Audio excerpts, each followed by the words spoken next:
saya berharap itu sesuatu yang penting untuk kita tahu supaya kita jangan menganggap sepele soal moral ini. Jangan sampai kita terninabobokan hanya dengan udah hadir ke taklim, udah gitu nggak ada tugas lain. Justru tugas utama dalam dakwah kita keluar dari masjid. Kalau di masjid kayak nggak ada challenge-nya, duduk dengerin, nggak nyaman mungkin senegatif-negatifnya akhlak kita di masjid apa? Ketiduran. Itu juga masih nggak dosa, cuman ya kayak malu aja gitu. Datang ke masjid langsung sakinah. Beres, pas sudah selesai doa baru bangun misalnya. Itu seminimal-minimalnya akhlak kita di masjid paling ya itu. Kalau ikhtilat nggak ikhtilat, ceweknya di atas, cowoknya di bawah. Kecuali cewek di bawah kita di atas itu bahaya. Pura-pura khusyuk, Masya Allah. Nah, ini enggak. Kalau cewek di atas, cewek lebih expert dalam menjaga mata dibandingkan cowok. Ini fitrahnya ya. Cewek lebih baik, walaupun ada yang kecolongan ada, tapi maksudnya secara umum cewek itu lebih jago jaga mata daripada cowok. Cowok lebih jago jaga mulut daripada cewek. Saya nggak mau ngomong negatifnya ya, saya ngomong positifnya nih. Positifnya, cewek itu lebih jago menjaga mata daripada cowok. Cowok lebih jago menjaga lisan daripada cewek. Makanya cewek kalau lagi sedih itu kan gini ya. Kalau cowok kalau lagi sedih kan gini kan. Jadi masing-masing dikasih ujian lah. Kalau cewek mampu menjaga lisan, itu jadi jalan ke surganya. Kalau cowok mampu menjaga mata, itu jalan ke surganya. Kalau bahasa hadis mah lebih vulgar lagi. 2 yang membuat orang paling sering masuk neraka. 1, lisannya, 2, kemaluannya. Tapi kalau diperjelas lagi, kemaluan itu berawal dari mana? Pandangan mata. Jadi artinya ikhtilat gak ada. Cewek di atas, kita di bawah. Walaupun nanti kalau keluar bisa aja sih, cuman maksudnya nggak kayak di jalan, nggak kayak di mall. Di mall gimana? Kalau di sini gimana pun di luar Instagramnya vulgar, kalau udah masuk masjid kan minimal kayak agak sopan gitu kan ya. Saya nggak bilang berhijab karena mungkin belum semua berhijab, lagian itu proses gitu. Saya hargai udah mau ke masjid walaupun belum sempurna hijabnya, tapi minimal udah sopan. Nggak mungkin kan masuk masjid kayak di sebelah misalnya, kan beda kan pakaian yang di sebelah sana sama yang di sini, bangunan sana, building sana sama building ini kan beda nih. Habis dari sini ke sana, innalillah. Kalau habis dari sana ke sini, astagfirullah. Udah dosa, taubat gitu. Kalau ini lagi taubat, dosa lagi kan salah kan? Jadi kayak beda. Nah, coba lihat kalau lihat perilakunya gimana di jalan sama di mall atau di pasar. Kita bisa enggak nih keluar dari masjid baru kita tunjukin saya udah taklim. Tapi minimal udah la tahkiranna minal ma'rufi syai'a kata Nabi. Janganlah kalian meremehkan kebaikan walaupun kecil. Walau antal akhaka biwajhin tolik, walaupun sekedar tersenyum ke wajah saudara, jangan dianggap remeh, tersenyum juga udah kebaikan yang luar biasa, senyum doang. Tapi jangan salah sasaran. Karena kalau senyumnya salah sasaran jadi seburuk-buruk senyum kan ya. Senyum ada pahala, ada yang dosa. Senyumin istri orang, dosa kan ya. Senyumnya tapi sewajarnya, teh gitu. Teteh. Jangan berlebihan lah, biasa aja. Apalagi kalau suaminya tipe yang, ya emang suaminya harus pencemburuan ya. Suami kalau gak cemburuan, namanya apa? Dayus. Jangan salah huruf ya. Dayus, D ya. Siapa itu dayus? Kata Nabi, tidak akan masuk surga seorang dayus. Allah marah kepada dayus. Sahabat juga heran, ini istilah baru nih. Ya Rasulullah, dayus itu siapa? Kata Rasul, dayus itu suami yang ketika istrinya melakukan nusyuz, dia gak cemburu. Nusyuz itu apa? Banyak grade. Grade yang sederhana dalam nusyuz, istrinya misalnya chat lebih dari jam yang ditetapkan. Misalnya kayak agak menurut saya berlebihan lah. Seorang cewek chat sama cowok yang bukan muhrimnya bukan karena darurat jam 11 malam.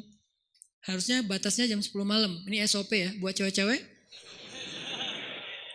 Jangan chat ke cowok yang bukan muhrim kita lebih dari jam 10 malam. Chat itu kan jaringan pribadi kan?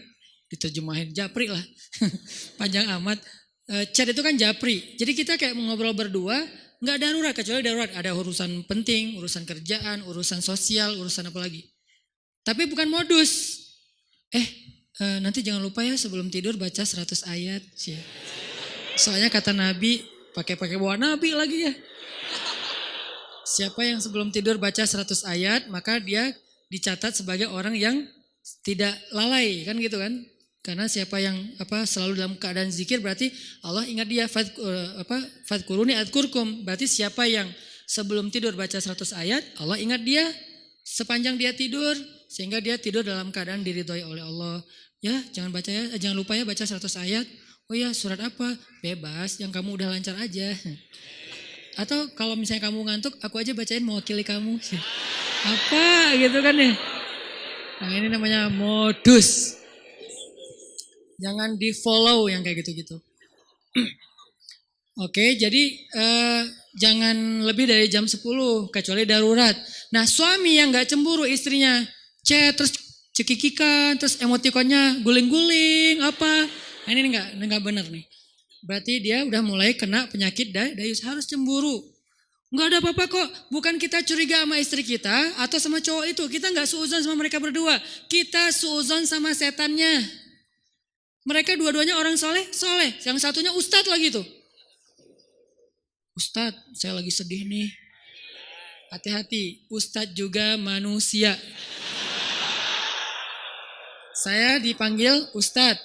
Ustadz pernah tergoda? Hampir. Untung enggak, astagfirullahaladzim. Wudu gitu. Tapi nyesel, kenapa enggak disambung 5 menit lagi? Ustadz juga manusia. Jangan mengkultuskan ustadz. Ustadz mah insya Allah enggak apa-apa. Jangan. Kita enggak curigain ustadz, kita enggak curigain ceweknya. Kita curigain setan yang ada di antara mereka. Dan setan itu yajri majrad dam, mengalir di dalam aliran darah kita. Dia tahu banget kelemahan kita di apa. Ada yang kelemahannya emotikon, dia tahu. Akhirnya dibisikin, lo bilang ke orang yang ada di dalam yang lo sembunyi di tubuh dia. Kan setan kayak saling hati-hatian gitu kan. Roger gitu apa. Setan kan saling kontak-kontakan kan, mereka live terus online. Lo di tubuh dia, gue di tubuh dia ya. Ya udah kita bagi tugas. Kelemahan dia apa? Emotikon. Emotikon yang mana? Yang guling-guling, yang berdarah-darah air mata. Akhirnya, aku lagi sedih nih habis dimarahin suami. Oh, biasa itu ujian rumah tangga. Mulai curhat. Lama-lama, kok Ustadz ini enak diajak curhat ya? Gak seperti suami saya mah orangnya cuek. Kalau Ustadz orangnya pengertian, dia bisa menghibur saya, Masya Allah. Jadi nyaman, gak ada pikiran macam-macam, nyaman doang nih. Nyaman chat, ada masalah lagi, chat lagi sama Ustadz. Dan Ustadznya juga kayak awalnya juga berbaik hati. Kasihan juga mau ngasih motivasi, biar kasih hadis, ngasih ayat. Tapi udah jam 10 Ustadz. Ini udah jam 10, udah gak boleh lagi urusan privasi. Kalau mau chat kan bisa besok. Pagi-pagi habis subuh, Ustadz mohon maaf. Kalau perlu bahasanya kaku, gak ada titik-titik, gak ada koma. Udah aja kaku, kalau perlu semuanya kapital. Saking kakunya gitu. Jangan ada yang dikasih bunga-bunga, titik-titik panjang, terus misalnya hurufnya didobel-dobelin gitu. Ustadz, bahaya. Ya. Nih jarang kan Ustadz buka kartu kan? Bahaya. Karena ada Ustadz yang jadi korban ada, tapi kita nggak boleh menjudge. Yang mana Ustadz? Itu ya Ustadz. Enggak, saya nggak mau menjudge ya. Tapi ada kasusnya ada aja. Ini nih dunia fitnah kan? Kita kan ngelihat Ustadz itu suci di atas mimbar. Di belakang mimbar, ya gitu deh. Ya manusia maksudnya, manusia sama kayak kita. Kelemahannya sama. Mudah-mudahan kita berbaik sangka dia lebih soleh. Tapi sesoleh-solehnya dia, bukankah di Bani Israel itu ada orang yang ahli ibadah 100 tahun? Ibadah terus. Ujungnya apa? Zina, membunuh, syirik. Gara-gara apa? Gara-gara tadi tuh disebut dengan talbisul iblis. Makanya bahasanya wala tattabi'u khutuwat, bukan khittah, tapi khutuwat. Khutuwat itu jamak dari khittah, langkah-langkah, bukan satu langkah. Setan itu gak nyuruh kita langsung bikin dosa, itu satu langkah. Nyuruh kita pelan-pelan dulu, kalau perlu berpahala dulu. Jadi dia ke kanan dulu, baru nanti muter, ujung-ujungnya tanpa kita sadari udah di kiri. Gitu caranya, bukan lo ke kiri, enggak, kita gak mau. Zina lo, gak mau dong. Tapi kasihan dia, bantuin, ke kanan kan. Bantuin, dia kayaknya lagi labil banget daripada dia bunuh diri. Ya udah deh gue temenin, chat sampai jam 12 malam. Kanan, chatnya pelan-pelan, ayat dulu keluarin, hadis, lama-lama nasihat pribadi. Kok kata-katanya bagus? Ya kata-kata saya sendiri. Oh Ustadz ini bijak sekali. Mulai ke tengah, ujung-ujungnya ada di kiri. Itu terjadi. Berapa lama dari sini ke sini? Bisa seminggu, bisa sebulan, bisa setahun. Yang jelas usaha dari sini ke sini tuh seumur hidup kita dia usahain terus sama si setan teh. Dia nggak akan berhenti. Kita udah ke sini, udah sampai di sini, sadar balik lagi kan? Diusahain lagi. Dia nggak akan berhenti sampai kiamat. Itu perjanjiannya dengan Allah. Akan aku sesatkan cucu-cucunya Adam sampai hari kiamat. Kalau dunia batas waktunya kiamat, kalau kita batas waktunya sakaratul maut. Jadi nggak ada batas waktu terus saja. Mau ustadznya udah kakek-kakek juga sama. Sebelum meninggal berarti masih ada kesempatan diginiin. Dia nggak akan nyuruh nyebrang ke sana. Khutwat. Khutwat itu langkah-langkah yang panjang, yang banyak. Mungkin 1000 langkah, mungkin 2000 langkah. Yang jelas goalsnya ke sini nih. Tapi langkahnya ke kanan dulu. Itu talbis namanya. Talbis itu tipuan. Ada Bani Israel. Gimana ceritanya? Masih boleh dikit cerita? Jadi ada 3 orang pemuda, soleh-soleh semuanya. Mereka punya 1 adik perempuan, berempat. Yang paling bungsunya cewek. Cantik, masih jomblo, single. Bukan jomblo, single. Karena dia biasa aja gitu dengan kesinggelannya. Nah, 3 cowok ini dapat tugas militer karena negara mereka itu ada wamil, wajib militer, ada peperangan, mereka diserang. Akhirnya dia 3 cowok ini dipanggil untuk ikut berperang. Mereka khawatir gimana dengan adiknya yang perempuan, siapa yang akan jaga. Ini cerita dari hadis, bukan fiksi, bukan fiktif. Fiksi beda lagi, bukan fiktif gitu. Cerita dari hadis. Nah, karena mereka nggak tahu gimana cara ke siapa harus menitip adik perempuannya, keluarganya di luar kota, nggak ada yang di situ, susah gitu. Pokoknya intinya nggak ada yang mereka percaya selain seorang ahli ibadah yang ada di negeri mereka. Cuman beliau ini nih yang paling soleh, paling amanah, paling baik. Bukan ustadz biasa lah, ustadz legend lah ya. Udah senior banget lah ya. Nah akhirnya mereka sepakat bertiga, kita titipin aja adik kita ke syekh itu. Datanglah ke syekh ini. Datang, kalau nggak salah namanya Barsisa, nama syekhnya, Syekh Barsisa. Kami dapat tugas militer, kami ingin menitipkan adik perempuan kami di rumah Anda. Karena tidak ada yang kami tenang menitipkan adik perempuan kami kecuali kepada Anda. Syekhnya nolak. Ya wajar dong, orang soleh takut fitnah kan. Astagfirullahaladzim, saya nggak bisa. Saya nggak pernah menampung kebenaran. Syekh ini juga nggak pernah nikah. Saking sibuknya dengan ibadah, saking solehnya gitu. Bukan yang nggak nikah berarti udah sibuk ibadah juga. Beliau kayak Imam Nawawi. Imam Nawawi itu nggak nikah sampai akhir hayat kan. Ketika ditanya kenapa Anda belum menikah? Oh astagfirullahaladzim, saya lupa menikah. Kenapa? Karena saya sudah menikahi ilmu. Saking cintanya beliau dengan ilmu, ilmu itu lebih daripada istri buat beliau. Sehingga tidurnya dengan buku, bangunnya dengan buku, jalannya dengan buku, buku aja kerjaannya. Imam Nawawi, ilmunya luar biasa dahsyat. Tapi jangan ditiru ya. Karena kita nggak gitu-gitu amat juga tentang ilmu. Ilmu enggak, nikah enggak kan. Ya pilih salah satu deh. Kalau enggak ilmu ya nikah gitu. Masalahnya kita ilmu gimana? Apakah udah selevel Imam Nawawi yang hadis dalam semalam hafal berapa ribu hadis. Terus setiap malam tuh nulis buku. Sholat 2 rakaat, satu paragraf. 2 rakaat, 1 paragraf. Jadi setiap paragraf itu 2 rakaat sholat. Wudhu dari isya ke subuh, 1 wudhu. Selama bertahun-tahun, 1 wudhu sholat subuh dengan isya. Maksudnya gak tidur semalaman karena terjaga wudhunya Imam Nawawi. Nah Syekh Barsisa nolak, gak mau. Please, karena kami gak tahu harus menjagain harus nitip ke siapa daripada adik saya apa-apain orang. Karena udah dipaksain terus, ya udah deh. Kalau mau saya minta satu hal, bikinkan untuk adik kalian 1 ruangan, 1 kamar yang gak campur dengan rumah saya di belakang gitu. Akhirnya dibangunin sama mereka kamar sederhana untuk adiknya yang perempuan. Taruh aja di belakang rumah si syekhnya. Syekhnya biasa beribadah di musola. Jadi rumah, musola, kamar ceweknya. Jarak musola dengan kamar ceweknya terhalang oleh rumah syekh. Jadi agak berjarak gitu. Udah pergi mereka berjihad.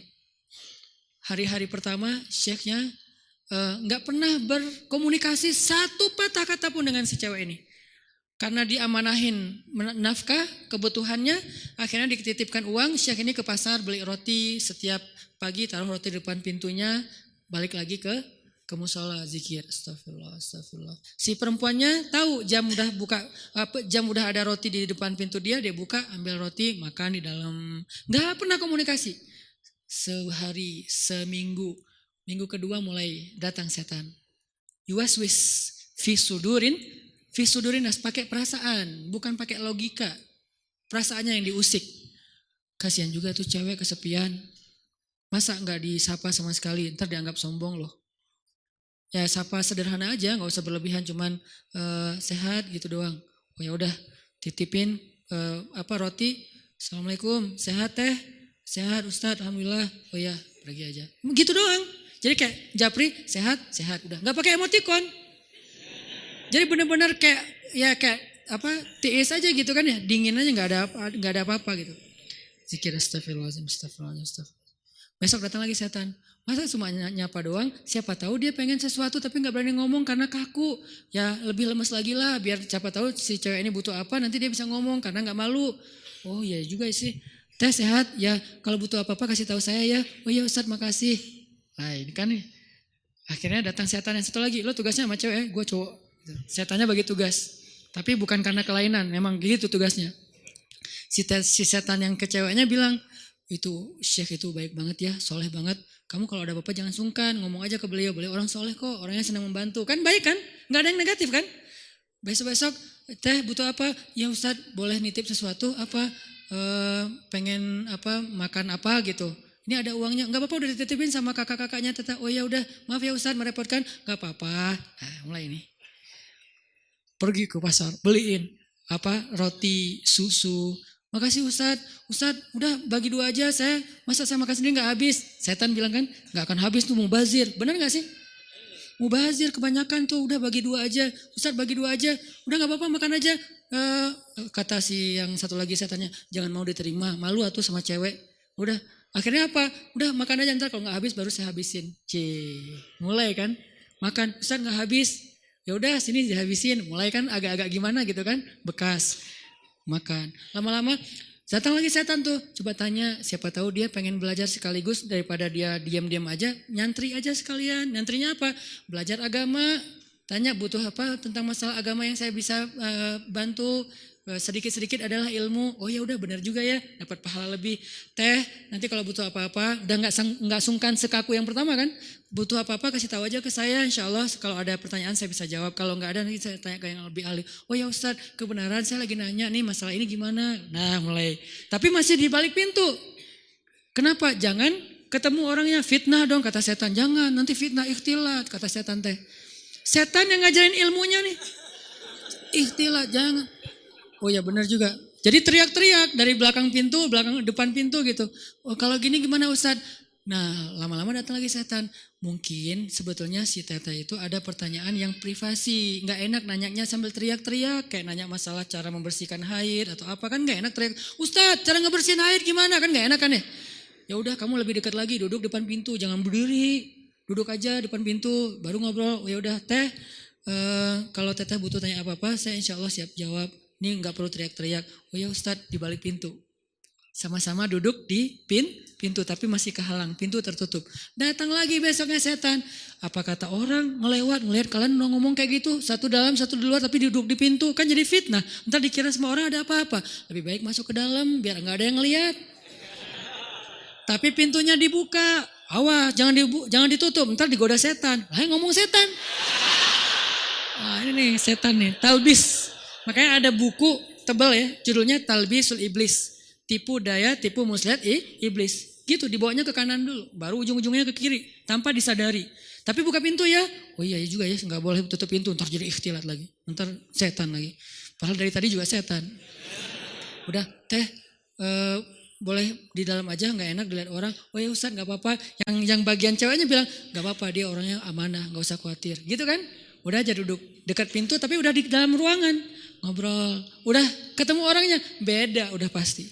Pertama cewek ini gak pernah kenal dekat sama cowok. Kedua Syekh ini gak kenal dekat sama cewek. Ini adalah kali pertama mereka berinteraksi lawan jenis dan dekat sekarang. Gak ada siapa-siapa. Mulai bercanda. Jangan kaku-kaku amat dah tuh ngantuk taklim teh. Kasih candaan dikit. Ya udah mulai canda, jadi akrab, jadi hai, malu dilihat orang, masa bercanda tapi kelihatan orang, udah tutup aja pintunya kan udah saling kenal, udah saling percaya, tutup pintunya, ngobrol, Nauzubillah. Terus dekat sampai akhirnya curhat si cewek ini. Namanya manusia pasti semuanya punya masalah kan. Akhirnya dia berani curhat. Ustadz, saya udah anggap Ustadz sebagai keluarga saya percaya. Boleh saya curhat masalah pribadi? Curhat. Curhat, buka. Waktu itu masih syariat hijab, cadar, buka cadarnya. Langsung udah lihat wajahnya, udah kemana-mana, udah setan teh. Setan yang datang udah bukan lagi bab ini. Setan kan gonta-ganti, sesuai dengan kapasitasnya. Sekarang bab yang lain lagi, datang setan yang ahli di bidang yang lain. Udah, terus aja sampai mereka akhirnya udah akrab, udah tahu semua cerita-ceritanya. Nangis, ceweknya nangis, senangis-nangisnya. Datang setan romantis. Kalau yang pertama gak ngerti romantis, taunya fikih. Kalau sekarang setan jangankan setan, manusia aja ada yang kayak gitu. Dulu Snok Hogranya yang di Aceh tuh, dia hafal ribuan hadis, hafal Quran 30 juz, hanya untuk merusak masyarakat Aceh dengan berstatus ulama kan ya. Itu manusia loh, apalagi setan yang udah lebih legend lagi tuh. Akhirnya setan romantis datang. Kalau cewek lagi nangis kayak gitu, jangan didiemin, kasih bahu.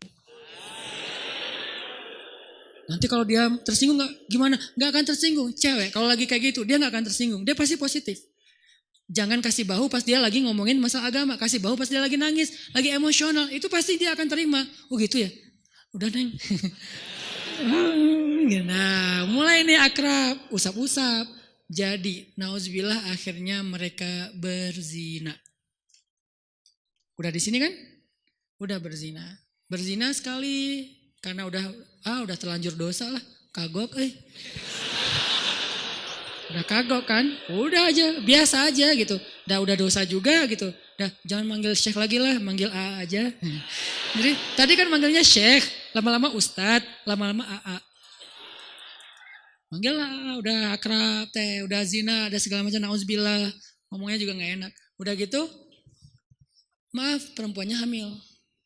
Perempuannya hamil, Syekh ini takut ketahuan sama kakak-kakaknya. Karena adik perempuan mereka ternyata dihamili sama Syekh ini.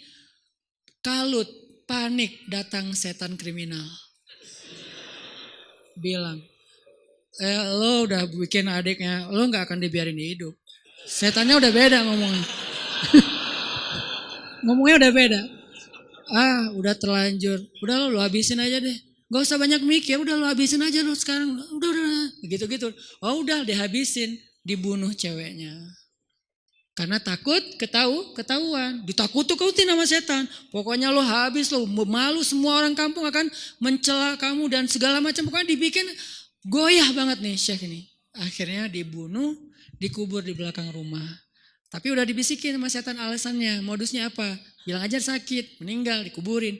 Nggak lama, belum juga, baru sehari, kadarullah datang nih kakak-kakaknya. Syekh, assalamualaikum, waalaikumsalam. Syekh, alhamdulillah kami semuanya selamat. Adik kami di mana?